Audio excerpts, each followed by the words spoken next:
আগেই বলেছেন যে আমি 5 বছর দেব, আমি বলছি 2 মাস।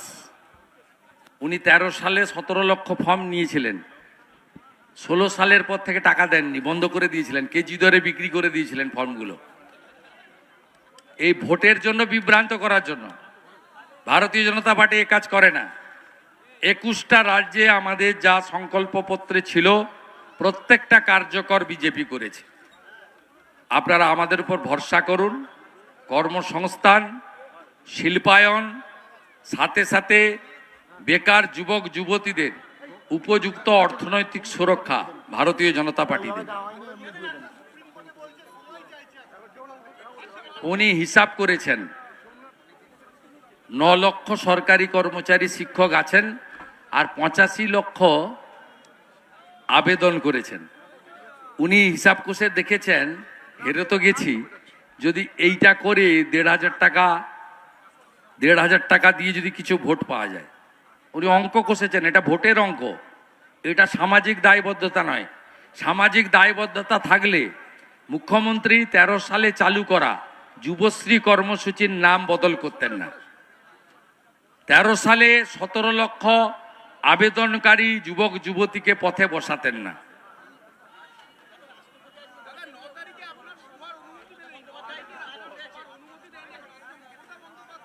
কোথায়? হলদিবাড়ি।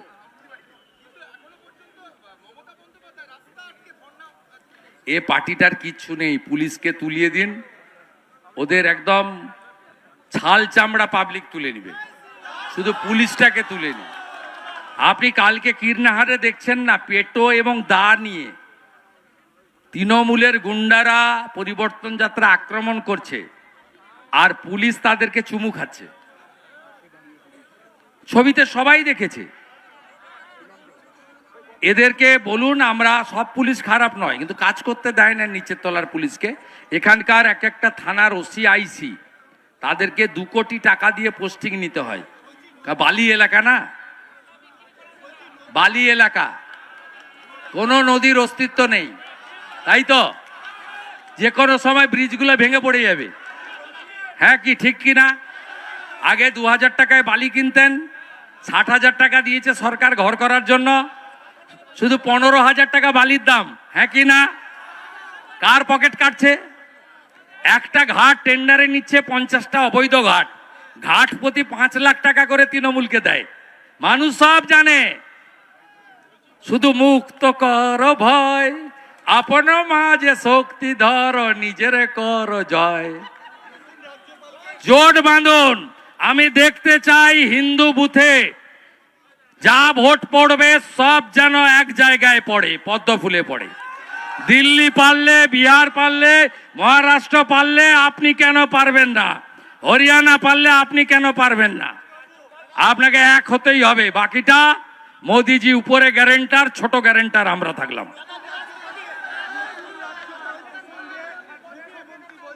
ভয় বলছে, উইথ ফিয়ার সাইকোসিস, আমি শুনেছি।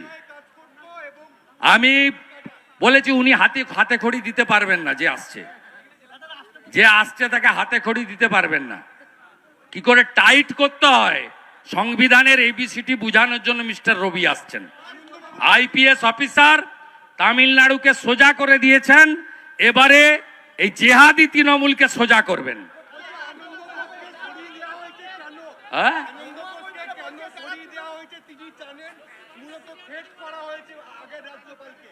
ও সব আগডুম বাগডুম, উনার কথা কোনো ঠিকঠাক নেই। উনার চিকিৎসার প্রয়োজন, উনার চিকিৎসার প্রয়োজন। উনি বিশ্রাম নিন, উনি জানেন এবারে উনি জিততে পারবেন না।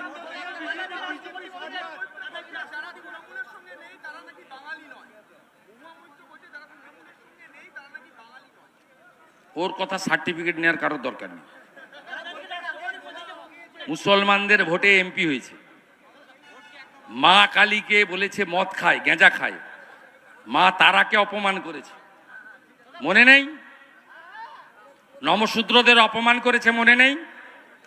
আমাদের তুলসী মালা, মতুয়াদের আচার মালাকে বলেছে কাঠের মালা পরে তোমরা আমাদের কাছে ভাতা চাইতে আসো, মনে নেই? বিসর্জন দেবে মানুষ, অপেক্ষা করে থাকে।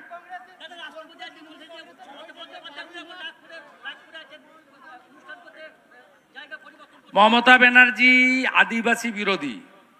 তিনি বিধানসভাতে যেদিনকে আমরা আদিবাসীদের চিরাচরিত ঐতিহ্যের পোশাক পাঞ্চি গলায় দিয়ে মাথায় দিয়ে আমরা ভোট দিয়েছিলাম, সেদিন মমতা ব্যানার্জির নেতৃত্বে এরা লাইন দিয়ে যশবন্ত সিনহাকে ভোট দিয়েছিল।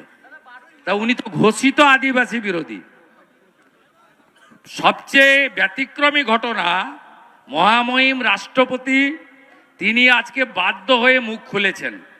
আমরা প্রত্যেক দিন এই যন্ত্রণা বই নিয়ে বেরোচ্ছি, যন্ত্রণা নিয়ে আমরা এগোচ্ছি। রাষ্ট্রপতি মহোদয় তার ধৈর্যচ্যুতি ঘটিয়ে যে কথা বলেছেন, গোটা ভারতবর্ষ হতবাক হয়ে গেছে যে যেখানে রাষ্ট্রপতি মহোদয়কে তাকে পর্যন্ত কর্মসূচি করতে সরকার দেয় না। গত সপ্তাহে অমিত শাহজির হেলিকপ্টার নামার পারমিশন দিল্লি থেকে গুঁতো খেয়ে 2 ঘন্টা আগে দিয়েছে। নীতিন নবীন, বিশ্বের সর্ববৃহৎ রাজনৈতিক দলের রাষ্ট্রীয় সভাপতি, তার হেলিকপ্টার বিহারে নেমেছে, পশ্চিমবঙ্গে নামতে দেয়নি। এই লোকসভা ভোটে বর্ধমানে মোদিজির মাঠ ক্যান্সেল করে দেওয়া হয়েছে, তাকে অন্য জায়গায় গিয়ে সভা করতে হয়েছে। অতএব পশ্চিমবঙ্গে এই যে জঙ্গলের রাজত্ব, যাকে মোদিজি বলে গেছেন মহা জঙ্গল রাজ, এ খতম হবে। আমাদের ভিডিও ভালো লাগলে লাইক এবং শেয়ার করুন। কমেন্ট সেকশনে গিয়ে জানান আপনাদের মতামত। আরও ভিডিও পেতে আমাদের চ্যানেল সাবস্ক্রাইব করুন এবং প্রতি মুহূর্তে খবরের আপডেট পেতে প্রেস করুন বেল আইকন।